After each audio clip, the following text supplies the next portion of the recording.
Welcome to Comedy Central Live at the Savannah Comedy Bar. Coming up on stage tonight, Callum Hitchcock, Lindy Johnson, and headliner Williford.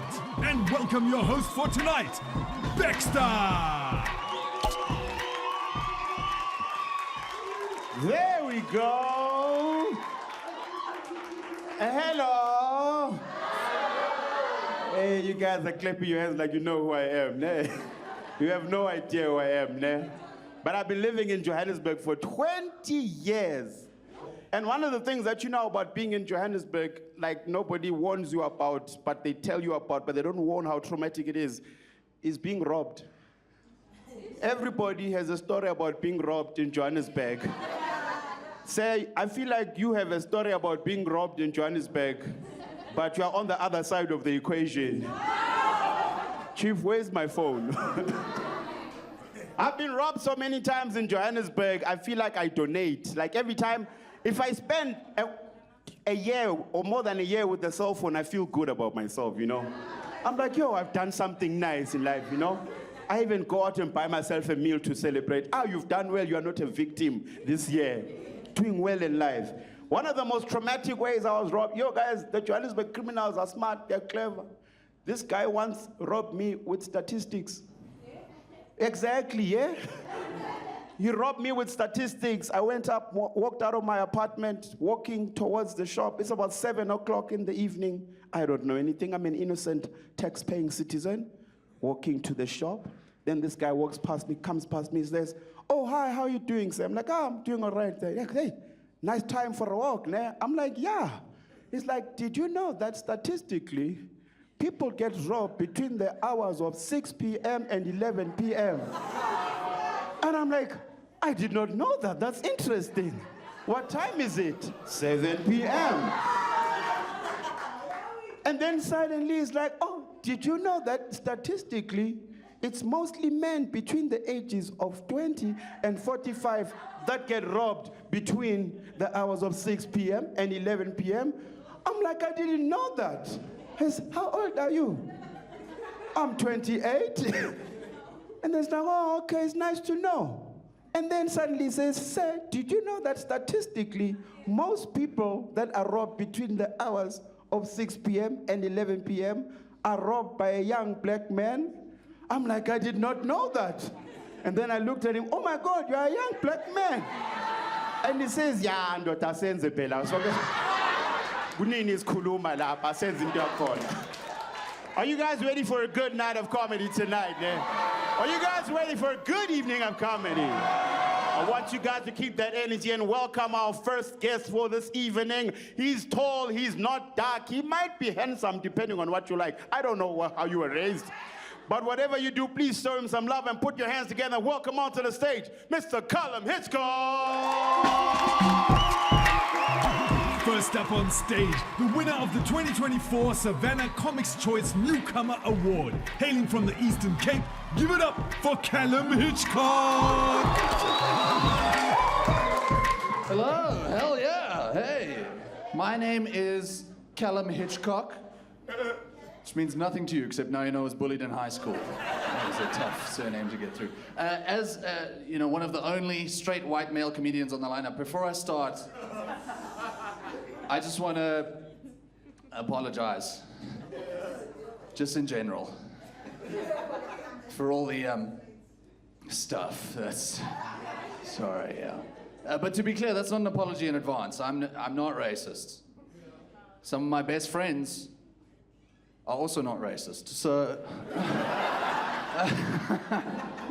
Cool, now I can start. We got that out the way. I'm gonna address the elephant in the room. I know you guys can see it. I can see it too. You can see from my hairline, I have something in common with Saul Ramaphosa. Yeah, we are both fighting a recession. And we are both fucking losing. It's not going well. But despite the hairline, you'll be happy to hear that recently I got engaged. Oh, yeah. Thank you. The lady in the front here gasped a little bit too loudly, but that's... She went, what? But yeah, I got engaged, and fortunately I knew that my fiancée loved me from early on. because from about 3 months into the relationship, all the time she used to ask me, Callum, this is so lovely. When are we going to get engaged? You know, very sweet. It stressed me out, but now I can go. And she used to ask me all the time. You know, we're from a small town, so people would get engaged all the time, and she'd be like, look, they got engaged. That's so lovely. When are we going to get engaged, Callum? And initially, I didn't know, okay, but a little way down the line, I bought a ring on Black Friday. Still counts. Still counts. This guy knows. And I made all the arrangements to ask her to marry me. I organized suspicious pretenses for a walk in the forest. I organized a photographer, everything, okay? And I even practiced getting down on one knee, you know? And then that night in bed, she rolled over and she went, Callum, this is so lovely. When are we gonna get engaged? Let me tell you, it took every fiber of my strength not to go, tomorrow! But I managed to keep it a secret, and I asked her the next day, and she said yes. And then I told her family that story. And then her family said, Emily, do you feel silly for asking? And she said, no, I feel successful. And then she got the ring. And then it's awkward looking at wedding venues. I'm from Cape Town, okay? And we're looking at wedding venues in Cape Town the next day. And it's awkward because it's all these wine farms out in the Cape, and they all have the exact same video on their website. And that video is of a middle-aged Afrikaans lady going, the farm have been owned by the same family since the year 1700. And I'm always like, don't tell people that. Because what you're saying is,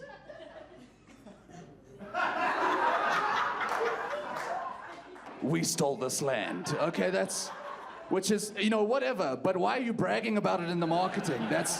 Guys, that's insane. That's like if 100 years from now, Oscar Pistorius' great-great-grandson had an interior design firm. And he was like, use me, because my family's been redecorating bathrooms for 100 years. Thank you very much. I've been Callum Hitchcock.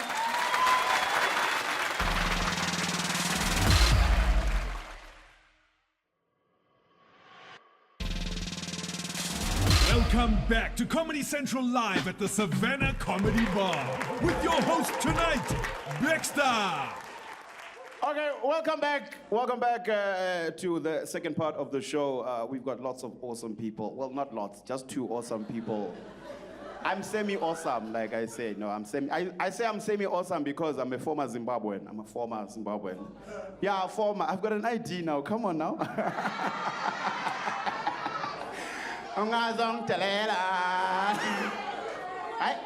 I even changed my Zimbabwean name. I now have a strong South African name.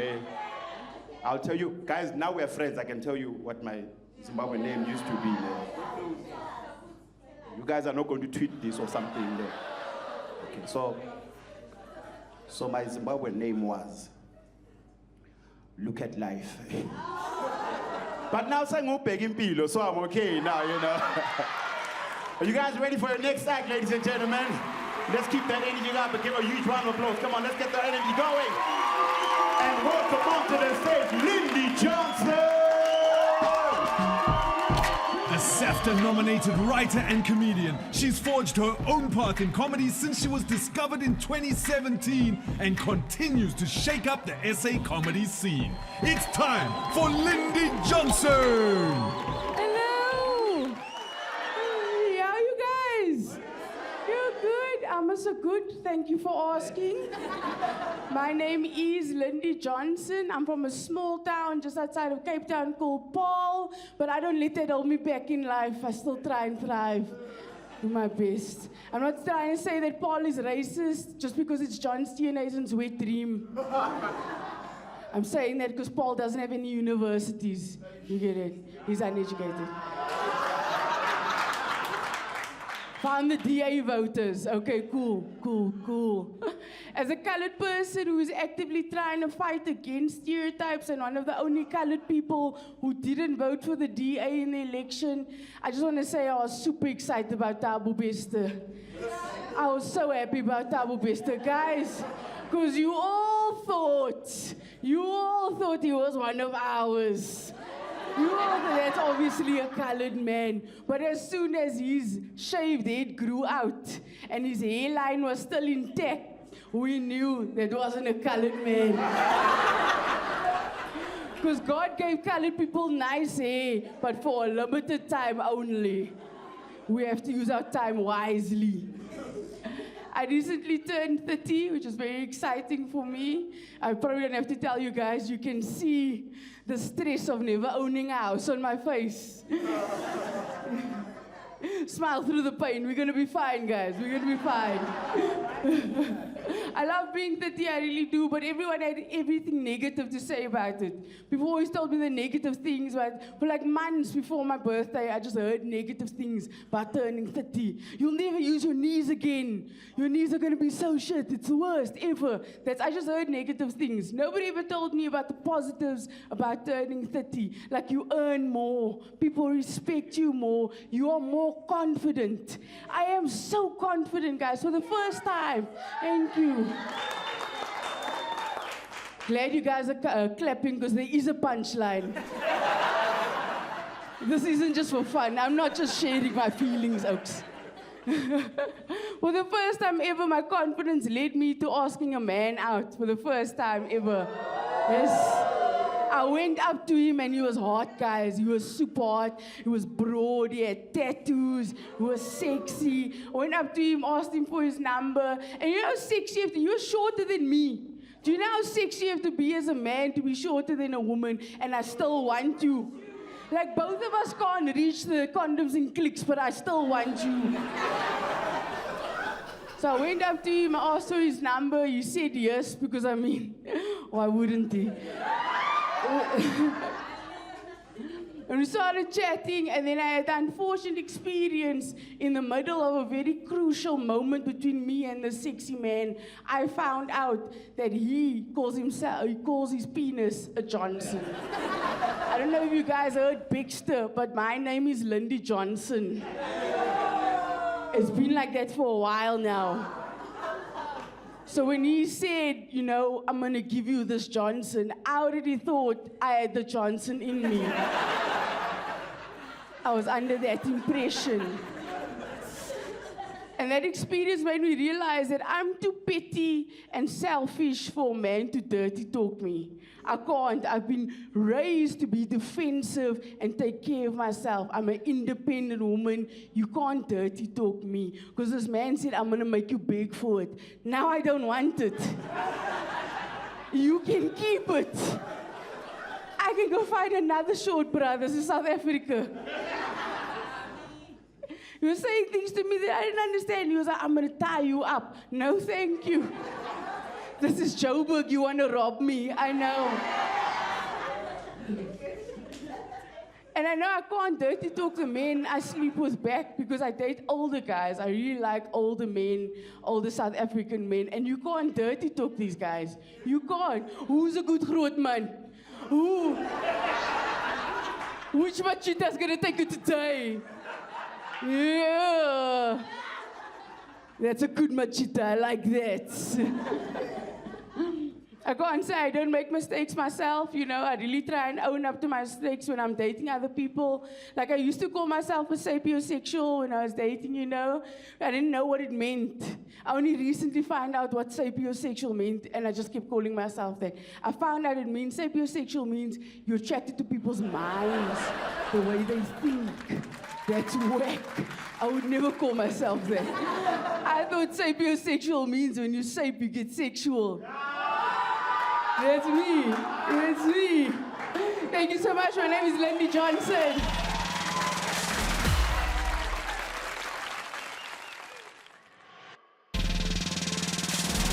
Welcome back to the Savannah Comedy Bar. Give it up for your host, Baxter. Hey, hi, welcome back. How are you guys doing? Are you guys ready for some more comedy in this wonderful place of ours? Are you guys ready for some more of the Savannah Comedy Bar?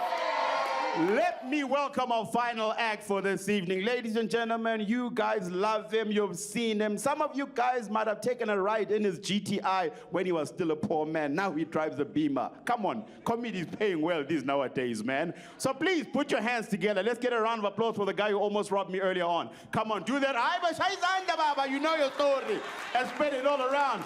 And welcome onto the stage the amazing Dylan Williford. His comedy is known and loved all over Sauga, both on stage and on social media. Make some noise for tonight's multi-award winning headliner. Straight out of Eldo's, it's Dylan Williford! Hey, hello. How you guys doing? I'm good, thank you for asking. I've been flying around the country doing comedy. Flew the other day, flew to Durban, flew at SAA, because they need the money. The lady at the check-in asked me if I wanted to sit in front. I was like, no, I don't want to count.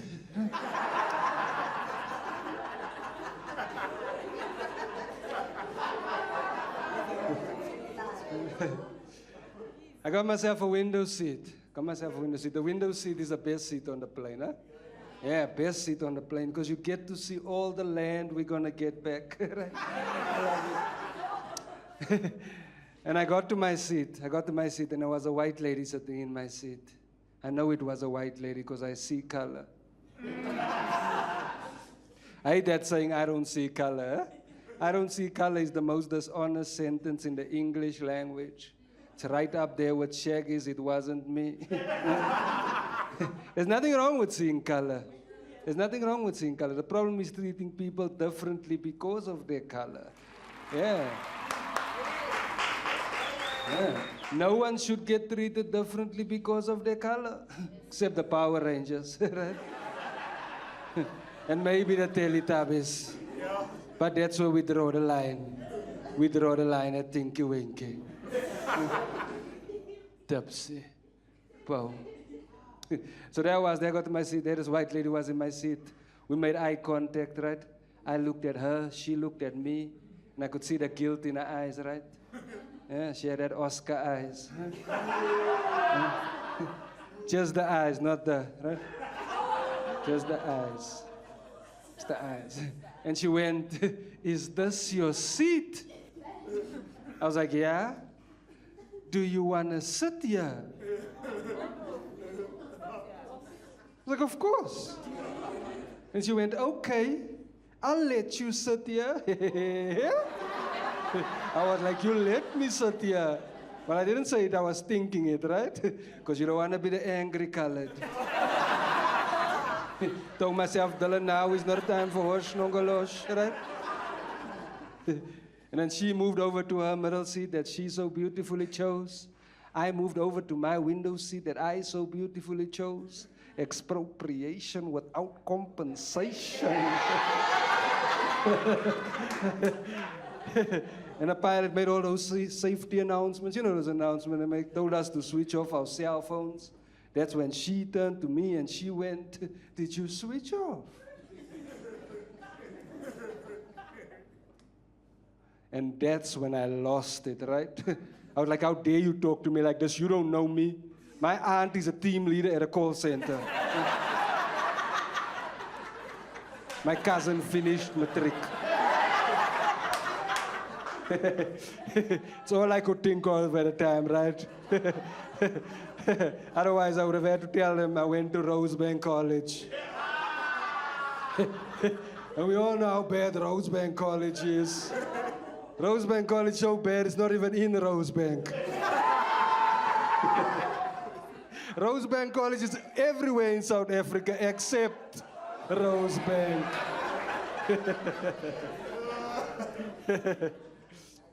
My cousin is dating a black boyfriend. I say black boyfriend because it's pertinent to the story. Not because that's what the family calls him when he's not around. Because I can admit there's anti-blackness in the colored community. I can admit there's anti-blackness in the colored community. Yeah? Anyone who denies it is just being right?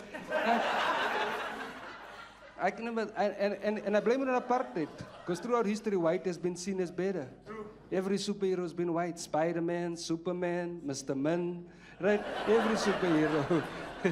Joshua Doe, every superhero.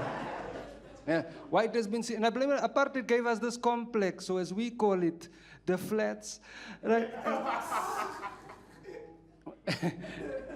And So she didn't know how to tell me that she's seeing a black guy because she was scared. She was like, Dylan, I'm seeing this guy. I was like, oh, you into guys? Right? What's his name? She was like, no, his name is Cat. I was like, Cat? Does he identify as a cat? She's like, no, it's short for Katlejo. Right? And the exact words that followed afterwards was, he's black, but he's not heavy black. I was like, glad to know he's on a diet, right? No, because she learned this from my grandfather. My grandfather was very anti-black. And it's weird because he was even darker than me. Like I remember my grandfather got called the K word, not Katlejo, right? My grandfather was so shook. It was the other K word, right? My grandfather was so shook. He was like, how can I be called that? I'm not even black. I was like, stop calling him that, Granny. Anybody here trust the police? Yeah? You guys trust the police? Yeah? Yeah? According to a survey, I read 83% of South Africans believe our policemen are corrupt. Yeah, the other 17% are policemen. Right? When our police say they're dealing with a case, it means they're having beers.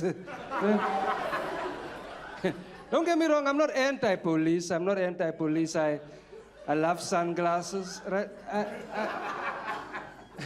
I know our police have a tough job. Our police have a tough job. It's not easy silencing poor people. Our police hate poor people. The poorer you are, the more tear gas resistant you have to be. Better use that Sasa money for eye drops. Police in the township have arrest quotas. You know that, brother? They need to arrest a certain amount of people per month. That's why you'll never see me in extension 1 end of the month. I know the hot spots, right?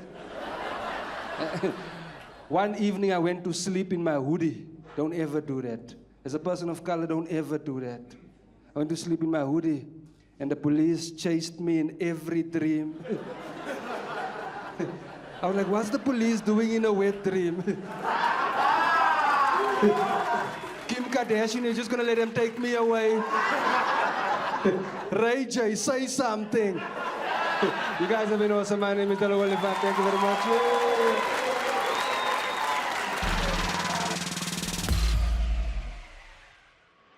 I thought tonight was great. I really enjoyed it. I thought it was really funny. All right, you ready for it? Yeah. What that was. Hey, who's that Johnny fellow? It's me. It's you. It's me. I don't know who it is. Savannah. It's dry, but you can drink it. Not for persons under the age of 18.